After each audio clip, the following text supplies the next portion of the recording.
Hello students, welcome back to my YouTube channel. তো তোমরা কেমন আছো? আশা করি ভালোই আছো, আমিও ভালো আছি। তো আজকের ক্লাসটা হবে তোমাদের রামভরতের মিলন কবিতার কিছু প্রশ্নের উত্তর। তো তোমাদেরকে আমি আগের একটা ক্লাসে শব্দার্থ এবং বিপরীত শব্দ এবং 1 মার্কের প্রশ্ন উত্তর দিয়েছিলাম। তো আজকে হবে 3 মার্কের এবং 5 মার্কের প্রশ্নের উত্তর পড়াবো। তো তোমরা চাইলে খাতা কলম নিয়ে বসতে পারো, লিখেও নিতে পারো, আমি একসঙ্গে উত্তরটাও বলে দেবো। তো তোমরা যারা আমার চ্যানেলে নতুন অবশ্যই চ্যানেলটাকে সাবস্ক্রাইব করবে, আর যারা অলরেডি সাবস্ক্রাইব করেছো তাদেরকে অসংখ্য ধন্যবাদ। তো তোমরা খাতা কলম নিয়ে বসো, আমি স্টার্ট করছি ক্লাসটা। তো দেখো, প্রথমে 2-এর যে প্রশ্নটা দিয়েছে, অপরাধ ক্ষমা করো চলো প্রভু দেশ, বক্তা কার কাছে ক্ষমা চাইলেন? বক্তা ভরত রঘুকুলপতি শ্রী রামচন্দ্রের কাছে ক্ষমা চাইলেন। তিনি কি অপরাধ করেছিলেন? তো ভরত নিজে কোনো অপরাধ করেননি, কিন্তু তিনি জানেন তার মায়ের চক্রান্তেই রামচন্দ্রকে বনবাস আসতে হয়েছে। তাই তিনি মনে করেন তার মায়ের করা অপরাধ আসলে তার নিজেরই অপরাধ। তো এতটুকুই তোমরা দিয়ে দিলে চলবে এটার উত্তরটা। তাই আমি এরপরের প্রশ্নটা বলছি। খ নম্বর প্রশ্ন, দাসবধ কর্ম করি আজ্ঞা অনুসার, কে কাকে একথা বলেছেন? তো কৃত্তিবাসের লেখা রামভরতের মিলন কবিতায় ভরত শ্রীরামচন্দ্রকে একথা বলেছেন। তো দাসবধ কর্ম করার কথা বক্তা বললেন কেন? তো দাসবধ কর্ম করার কথার অর্থ চাকরের মতো অনুগত থেকে কাজ করা। ভরত রাজা হতে চান না, তিনি চান রামচন্দ্র রাজা হয়ে সিংহাসনে বসুন এবং তাকে আদেশ দিন। মালিকের আদেশ চাকর যেমন কোনো আপত্তি না করে সম্পাদন করে, ভরতও তেমনি রামচন্দ্রকে আদেশ পালন করতে চান বলে দাসবধ কর্ম করার কথা বলেছেন। তো এবার 3 মার্কের প্রশ্নের উত্তরটা তোমাদেরকে বলে দিলাম। তো আসছি এবার 5 মার্কের প্রশ্ন। তো নিচের প্রশ্নগুলোর উত্তর দাও, প্রতিটি প্রশ্নের মান 5। তো এগুলো তোমাদের পরীক্ষায় কিন্তু আসে, তো তোমাদেরকে কিন্তু এগুলো শিখতে হবে। তো 3-এর ক হচ্ছে, রাম ও ভরতের কোথায় মিলন হলো? তো তোমরা নিশ্চয়ই জানো রাম ও ভরতের মিলন কোথায় হলো। রাম ও ভরতের মিলন হয়েছিল পঞ্চবটি বনে। মিলনের পর তাদের দুজনের মধ্যে কী কথা হলো? মিলনের পর ভরত প্রভু শ্রীরামচন্দ্রের চরণ স্পর্শ করে বিনীতভাবে জানতে চাইলেন যে তিনি কার কথা শুনে বনে এসেছেন। অবিলম্বে তিনি যেন দেশে ফিরে সিংহাসনে বসেন এবং অযোধ্যাবাসীর দুঃখ ঘুচান, কারণ তিনি অযোধ্যার অলঙ্কার এবং অযোধ্যার সার। তাকে ছাড়া অযোধ্যাভূমি দিবসেই অন্ধকার হয়ে আছে। তাই ভরতের অনুরোধ তিনি অযোধ্যায় গিয়ে রাজা হন। তিনি সিংহাসনে বসলে ভরত তার আদেশ অনুযায়ী চাকরের মতো কাজ করবেন। তো এটা হচ্ছে ভরতের কথা। এবার শ্রীরামচন্দ্র কি বললেন শোনো। তো একথা শুনে রামচন্দ্র বললেন, ভরতের মতো পণ্ডিত ব্যক্তির মুখে একথা শোভা পায় না, উচিত নয়। বিমাতাকে মিথ্যা দোষারোপ করা তার ঠিক নয়। পিতার আদেশ পালনের জন্য তিনি বনে এসেছেন। 14 বছর বনে থেকে তিনি পুনরায় অযোধ্যায় ফিরবেন, আর ভরত তার নিজের চোখেই দেখতে পাবেন।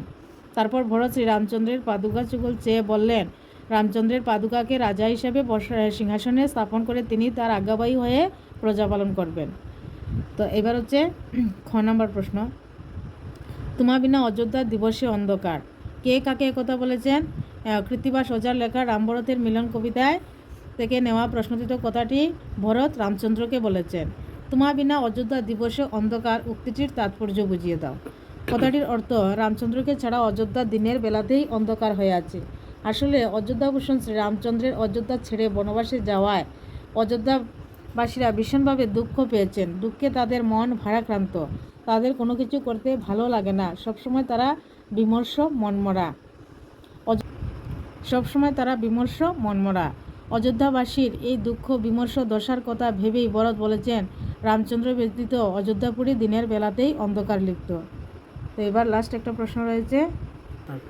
তো এবার 9 নম্বর প্রশ্ন দেখো, 14 বৎসর পালিয়া পিতৃবাক্য, অযোধ্যায় যাইব আমি দেখিবে প্রত্যক্ষ। উক্তিটির বক্তা হলেন অযোধ্যার ভূষণ শ্রীরামচন্দ্র। পিতৃবাক্যটি কী ছিল? পিতৃবাক্যটি ছিল, রামচন্দ্র যেন 14 বছরের জন্য বনে যায়, আর তার পরিবর্তে যেন ভরতই অযোধ্যার রাজা হয়। তাকে 14 বৎসর রাজ্যের বাইরে থাকতে হয়েছিল কেন? রামচন্দ্র পিতৃ আদেশ পরায়ণ, পিতার আদেশ তার কাছে অলঙ্ঘনীয়, তিনি কোনোভাবেই পিতার অবাধ্য হতে পারেন না। তাছাড়া নিজের ভাইয়ের জন্য তিনি সব কিছুই অকাতরে দিতে পারেন। তাই যখন তিনি পিতার আদেশ পেলেন যে তাকে 14 বছরের জন্য বনবাসে যেতে হবে, তখনই তিনি বনে গেলেন। তাই পিতৃ আদেশ পালনের খাতিরেই তাকে 14 বৎসর রাজ্যের বাইরে থাকতে হয়েছিল। এবার দেখো, উপযুক্ত শব্দ বসিয়ে শূন্যস্থান পূরণ করো। তো এটা যদি তোমরা কবিতাটা পুরোপুরি পড়ে নাও তাহলে খুবই সহজেই পেরে যাবে। আমি তো কবিতাটা পড়ে দিয়েছি। তো দেখো, 14 বৎসর পালিয়া ড্যাশ, তো এই ড্যাশে কী হবে? পিতৃবাক্য। ড্যাশ যাইব আমি দেখিবে প্রত্যক্ষ। অযোধ্যায়, এইটা সবে অযোধ্যায়। অযোধ্যায় যাইব আমি দেখিবে প্রত্যক্ষ। জুড়ো হাতে ড্যাশ বলেন সবিনয়। জোড় হাতে ভরত বলেন সবিনয়। কেমনে রাখিব ড্যাশ মম কার্য নয়। কেমনে রাখিব রাজ্য মম কার্য নয়। তো এটা হচ্ছে শূন্যস্থান পূর্ণ। তো এবার রচনা তোমরা চাইলে একদম নিজেই বানিয়ে বানিয়ে লিখতে পারবে। তো এখানে তোকে একটা উদাহরণ দিয়ে দিয়েছে, সিংহাসন। রাজা সিংহাসনে বসে রাজকার্য পরিচালনা করেন। তো এবার দেওয়া আছে অনুযোগ। প্রজারা রাজার বিরুদ্ধে কোনো অনুযোগ করে না। অন্ধকার, অন্ধকার করে থাকতে ভালো লাগে না। এবার হচ্ছে রাজ্যভার। তো রাজ্যভার, ভরত রাজ্যভার নিতে রাজি ছিলেন না। উচিত, পিতামাতার কথা শুনে চলা উচিত। সবিনয়, কুশল সবিনয়ে মার্জনা প্রার্থনা করল। এবার হচ্ছে পদ পরিবর্তন। তো এই চ্যাপ্টারের এটাই লাস্ট, পদ পরিবর্তন। তো পদ পরিবর্তন করো। উদাহরণ দেওয়া আছে, বন বন্য, পণ্ডিত পাণ্ডিত্য, উচিত ঔচিত্য, মিথ্যা মিথ্যুক, বৎসর বাৎসরিক।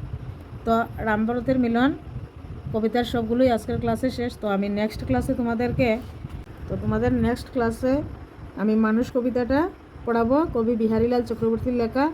তো তোমরা এই ক্লাসটা পেতে হলে অবশ্যই চ্যানেলটাকে সাবস্ক্রাইব করবে। আর আজকের ক্লাস এতটুকুই। তোমরা ভালো থাকবে। Thank you.